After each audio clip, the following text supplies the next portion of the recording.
बिस्मिल्लाहिर्रहमानिर्रहीम। ख़वातीन और हज़रात, अस्सलाम वालेकुम। पिछले एपिसोड में एमन ज़वाहिरी की जो हलाकत हुई थी या शहादत हुई थी उसके बारे में बातचीत हुई थी। कुछ नई मालूमात आई हैं, कुछ नई बातचीत हुई है दुनिया में, कुछ नए इंकशाफात भी कह सकते हैं वो हुए हैं। तो मैंने सोचा कि उसका दूसरा वॉल्यूम भी आपके साथ शेयर किया जाए। लेकिन एक रिक्वेस्ट उसी के साथ साथ कि अगर आप समझते हैं और देखना चाहते हैं, सुनना चाहते हैं तो मेरे इस चैनल को ज़रूर सब्सक्राइब कीजिएगा। शुक्रिया जी। आते हैं अभी पहली बात नई जो एक आई वो थी ड्रोन के बेस, यानी कहाँ से ये ड्रोन जिसने एमन अल-ज़वाहिरी को टारगेट किया था वो कहाँ से। तो उसके बारे में अमेरिकन मीडिया जो है वो प्रेडोमिनेंटली किर्गिस्तान का नाम ले रहा है कि वहाँ पर एक अमेरिकन अलमाती के करीब बिश्केक उसके करीब उनका एक और बेस है, अमेरिकन बेस हुआ करता था। और वहाँ से वो ये बताता चलूँ कि ये जो बेस है जिसका नाम लिया जा रहा है ये काबुल से तकरीबन 1000 किलोमीटर के फासले पर है। और जो साउथ में बेस जिसका हमने ज़िक्र किया था, मिडल ईस्ट के अंदर जो बेसेस हैं उनका फ़ासला अगर देखा जाए तो अगर वो पाकिस्तानी एयर स्पेस यूज़ करते हैं तो वो तकरीबन 1500 से 1600 किलोमीटर के फ़ासले पर हैं। अब डिपेंड करता है उन ड्रोन्स को जो इस्तेमाल हुए हैं कि उसकी एंड्योरेंस क्या थी और कितना उन्होंने फ़्लाइट टाइम वहाँ पर, और उस दौरान जब उन्होंने एमन अल-ज़वाहिरी को टारगेट किया था तो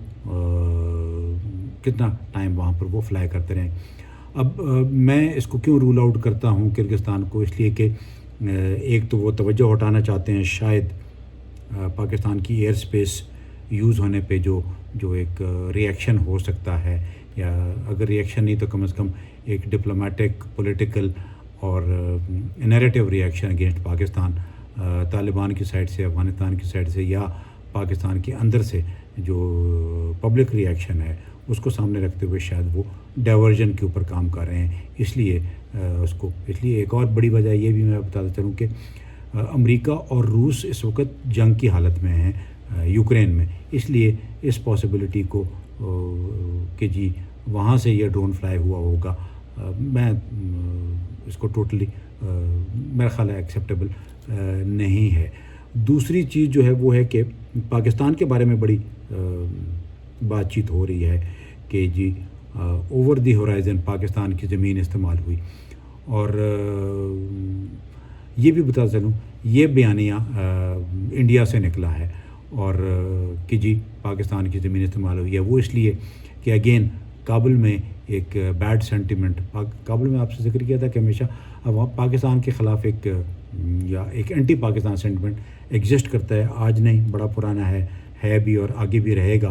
there are so many reasons for that, वो डिस्कस करना मकसद नहीं है, लेकिन ये वहाँ से बयानिया निकला है। इसका मकसद भी कि पाकिस्तान और तालिबान के दरमियान जो इख्तलाफात हैं तो नहीं इस किस्म के, इसलिए कि पाकिस्तान की टोटल आलमोस्ट तालिबान सपोर्ट करें, ख़ास तौर पर जब हम टीटीपी के एंगल को देखते हैं। वहाँ पर पाकिस्तान के उलमा का एक वफ़द गया था जो तालिबान से भी मिला है, नीचे साउथ में काबुल में भी उसने, कंधार में भी उसने विज़िट किया है। तो पाकिस्तान और तालिबान के दरमियान किसी किस्म के कोई इख्तलाफात नहीं पाए जाते, लेकिन इस नैरेटिव के ऊपर कि पाकिस्तान की एयर स्पेस यूज़ हुई है और अफ़गानिस्तान के अंदर एक हमला हुआ है और अफ़गानिस्तान की सोवरेनिटी को चैलेंज किया गया है तालिबान हुकूमत के होते हुए, और उनका नैरेटिव कमज़ोर होता है, इसलिए पाकिस्तान के ख़िलाफ़ वहाँ पर सेंटिमेंट को राइज़ किया जा सकता है। तो ये दूसरी चीज़ थी। तीसरा एक और चीज़ जो चली वो थी कि जी तालिबान, इसका मैंने पिछले व्लॉग में भी जिक्र किया था कि तालिबान ने मदद की है अमेरिका की, और इसलिए मदद की है कि तालिबान जो कि एक इक़्तिसादी तकलीफ़ में से गुज़र रहे हैं, उनकी रिकग्निशन का प्रॉब्लम चल रहा है, उनके $9 बिलियन फ्रीज़ हुए हैं, उनके ऊपर सैंक्शंस हैं, इसलिए उस प्रेशर से हटने के लिए तालिबान ने एमन अल-ज़वाहिरी की कुर्बानी दी है। और उन्होंने ये इन्फॉर्मेशन तालिबान ने अमेरिका के साथ शेयर की है, और उसके ऊपर ये भी एक अगेन कॉन्स्पिरेसी थ्योरी मुझे क्यों नज़र आती है, उसकी वजह यह है कि ठीक है फाइनेंशियल डिफ़िकल्टीज़ में से अफ़गानिस्तान गुज़र रहा है, लेकिन इसको 1 साल हुआ है اور وہ اس کو کوپ اپ کرنے کی کوشش کر رہے ہیں۔ لیکن یہ چیز یہاں پر ایک اور بتاتا چلوں آپ کو کہ طالبان اور القاعدہ کا بڑا پرانا تعلق ہے۔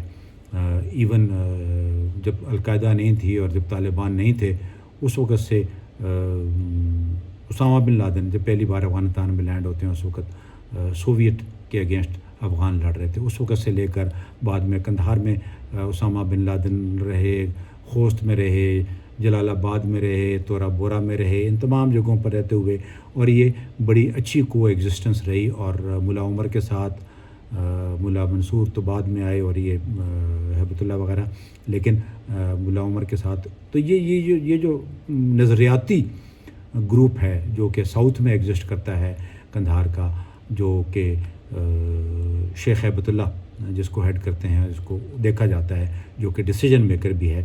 اس کے ساتھ کلوز ریلیشن شپ میں رہا ہے۔ ہاں، حقانیوں کے ساتھ ان کے تعلقات زیادہ رہے ہیں۔ کیوں؟ اس لیے کہ خوست میں یہ رہے ہیں، پھر فاٹا والی سائڈ کی بھی اوپر بھی ان کی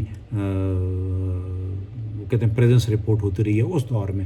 جب یہ امریکن کے خلاف لڑ رہے تھے، یا اس سے بھی پہلے بلکہ ہم کہیں گے تو جب سوویت کے خلاف اسامہ بن لادن ایکٹیو ہوئے تھے along with Abdullah Azzam and of course Ayman al-Zawahiri. جو سعود کا گروپ ہے وہ نظریاتی ہے، وہ ان چیزوں کے اوپر بلیف نہیں کرتا کہ جی امریکہ کی سپورٹ کے بغیر وہ نہیں رہ سکیں گے۔ وہ نظریاتی ہیں اور وہ دنیا کو تبدیل کرنے کے سوچتے ہیں، اپنی سوچ تبدیل نہیں کرتے۔ جبکہ حقانی گروپ جو ہے، جو کہ تھوڑا سا ماڈریٹ ہے، وہ فائٹر گروپ ہے بیسیکلی، وہ لڑتا رہا ہے، بڑا پروفیشنل ہے، بڑا ہارڈنڈ ہے، اور وہ وقت کے ساتھ ساتھ اپنے آپ کو تبدیل کرتا ہے۔ تو طالبان کا امریکہ کو اطلاعات پہنچانا کہ جی ایمن الزواری اس جگہ پر ہیں اور آ کر اسٹرائک کریں، again big conspiracy theory. Probably اس کا ریزن مجھے سب سے بڑا نظر آتا ہے وہ یہ آتا ہے کہ طالبان کے جو دو دھڑے بڑے گنے جاتے ہیں، حقانی گروپ اور نظریاتی گروپ جو کہ ساؤتھ والا ہے، جس کو ہم قندھاری اور پختیاوال دو ایسٹرن پروونسز ادران، ان کو